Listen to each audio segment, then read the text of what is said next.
Halo semua, salam sejahtera Malaysia. Selamat datang ke channel Fels Lifestyle. Tonton apa yang saya amat hormati.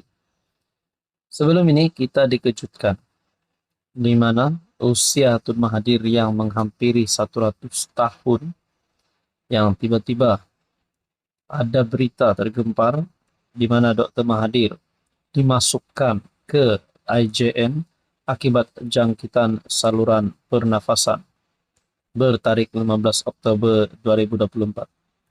Tapi akhirnya ini adalah kenyataan terkini Tun Mahathir bertarikh 23 Oktober dikongsikan melalui FMT. Mungkin ada yang tertanya-tanya apa yang berlaku kepada Mahathir.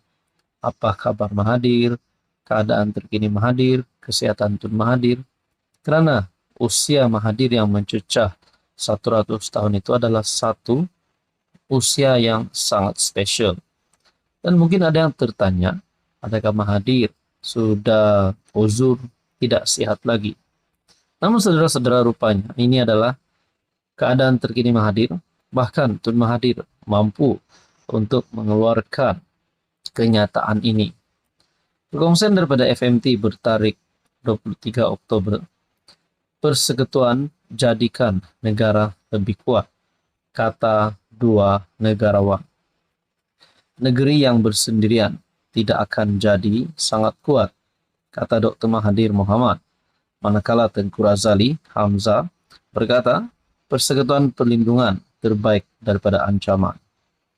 Persekutuan Malaysia diasaskan atas premis bahawa kekuatan sebenar terletak pada perpaduan semua wilayahnya, kata negarawan Dr. Mahathir Mohamad dan Tengku Razali Hamzah. Persekutuan beri kekuatan kepada negeri. Negeri yang bersendirian tidak akan menjadi sangat kuat. Sejak awal lagi, kami memutuskan bahawa kita harus mempunyai sebuah negara persekutuan yang terdiri daripada banyak negeri, kata bekas Perdana Menteri Mahathir kepada FMT. Saudara-saudara, andaikanlah Mahathir yang mempunyai pengalaman yang cukup lama sebagai Perdana Menteri dan pernah menjadi Perdana Menteri sebanyak 2 kali. Dengan buah fikiran daripada Tun Mahathir, seorang legenda politik Malaysia ini, daripada beliau sering dikecam kerana memusuhi Anwar, sehingga ada yang kata Mahathir dah kritikal di dalam keadaan politik kerana tidak lagi mampu melawan Anwar, tidak lagi ada harapan untuk lawan Anwar. Apa kata kalau Tun Mahathir bergabung saja semula dengan Anwar Ibrahim, bersama-sama di dalam kerajaan perpaduan? Mungkin itu adalah satu perkara yang baik juga. Berkaitan dengan itu, apa komen Anda, tuan-tuan dan puan-puan? Halo semua, salam sejahtera Malaysia. Selamat datang ke channel Fels Lifestyle. Tuan-tuan dan puan, rupanya berkaitan dengan pembentangan Belanjawan 2025.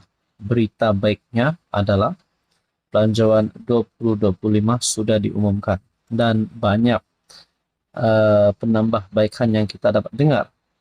Namun di sudut yang lain, rupanya ada serangan yang diterima oleh Anwar Ibrahim, ataupun mungkin bukan serangan tetapi nasihat ataupun teguran, terutamanya daripada kepimpinan politik, bukan daripada kerajaan. Contohnya, ahli Parlimen Muar sendiri, Syed Saddiq, bahkan Muhyiddin Yassin juga ada bersuara, dan beberapa lagi pemimpin yang lain, termasuk di dalam kerajaan. Sudah pasti pembentangan ini ada yang menerima dengan baik, dan ada juga yang pasti akan cuba untuk melihat kelemahan Belanjawan 2025.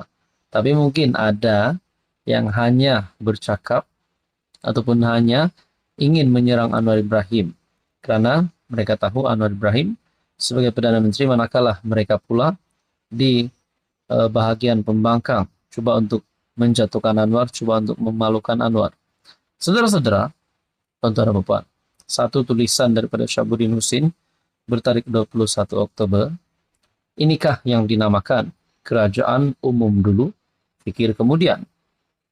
MP Muar Syed Saddiq mempersoalkan mengapa kumpulan pendapatan P15 disebut dalam pembentangan Belanjawan 2025 Jumaat lepas, sedangkan takrifannya masih belum dimuktamadkan. Macam mana kerajaan boleh umum dulu dalam belanjawan yang P15 Mahakaya guna RM 8 bilion subsidi petrol? Mahakaya mana yang guna RM 8 bilion ini? Janganlah umum dulu, pikir kemudian. Kehidupan rakyat menjadi taruhan, kata bekas Presiden muda itu di platform media sosial X. Ketika membentangkan belanjawan, Anwar berkata, warga asing dan 15% pengguna teratas atau digelar Mahakaya menikmati 40% subsidi. RON 95 kerajaan.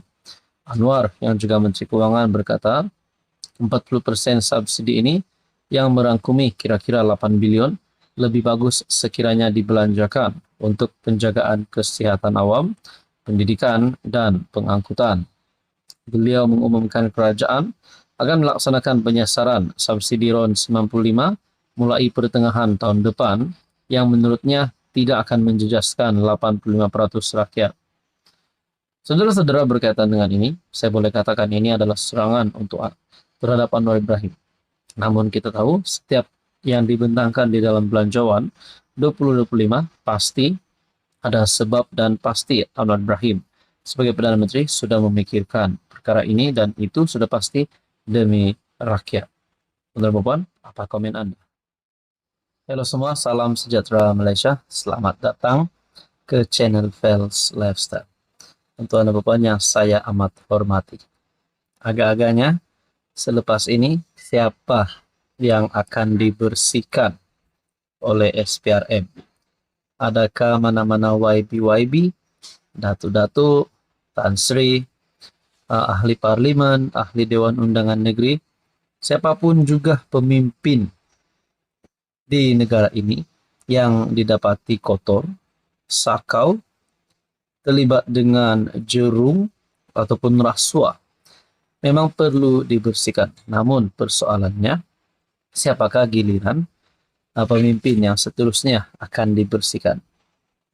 Namun saudara-saudara, sebelum mana-mana pemimpin dibersihkan, SPRM dalam satu kenyataan dikongsikan melalui sinar harian bertarik 23 Oktober. Siapa pula akan dibersihkan SPRM selepas ini? Harapkan pagar makan padi. Itu yang dapat digambarkan terhadap tindakan tali barut terdiri daripada beberapa pegawai dan anggota yang telah mencemarkan susu sebelanga dalam Jabatan Imigresen Malaysia. Pendedahan secara eksklusif kenyataan Ketua Pesuruhjaya SPRM Tan Sri Azam Baki menerusi dokumentari bertajuk Tali Barut yang disiarkan dalam segmen Extra 360 di saluran YouTube Sinar Harian pada Isnin malam membuktikan integriti mereka yang terlibat terhapus setelah menjadi hamba kepada wang ringgit. Semua itu diceritakan selepas SPRM pada 18 September lalu menahan 49 pegawai JIM dan seorang sarjan polis wanita, 2 ejen serta 8 keldai akaun kerana disyaki bersekongkol dengan sindiket membawa masuk warga asing menerusi operasi counter setting atau counter laluan khas di pintu masuk negara. Nilai rampasan wang ringgit pula bukan calang-calang, iaitu lebih RM500,000 ditemui di dalam bagasi milik seorang pegawai kanan wanita grade KP22 JIM di Pahang dan hampir RM250,000 dijumpai di bawah katil bilik tidur pegawai imigresen grade KP19 yang kini bertugas di Melaka. Jumlah keseluruhan sitaan termasuk barang kemas, kenderaan dan akaun bank adalah lebih RM3.6 juta. Sebenarnya, 50 penjawat awam yang terlibat ini sudah mengetahui apa yang mereka lakukan itu merupakan satu tindakan yang mengkhianati negara. Tetapi, seperti diperjelaskan, mereka ini sudah tidak dapat membezakan mana putih, mana hitam. Tertangkapnya mereka ini adalah hasil daripada kerjasama perbincangan sulit SPRM dengan bekas Ketua Pengarah JIM, Datuk Roslin Jusso, selain maklumat dalaman daripada beberapa pegawai jabatan berkenaan. Mereka lah yang diberi kepercayaan tanggungjawab amanah, tapi mereka jugalah yang memecahkan kepercayaan ini. Dan pada akhirnya, inilah yang SPRM akan bersihkan. Saudara-saudara, berbalik kepada persoalan yang awal tadi. Anda rasa, siapapun juga pemimpin di dalam negara ini, tak kira penjawat awam, kalau kotor tetap perlu dibersihkan.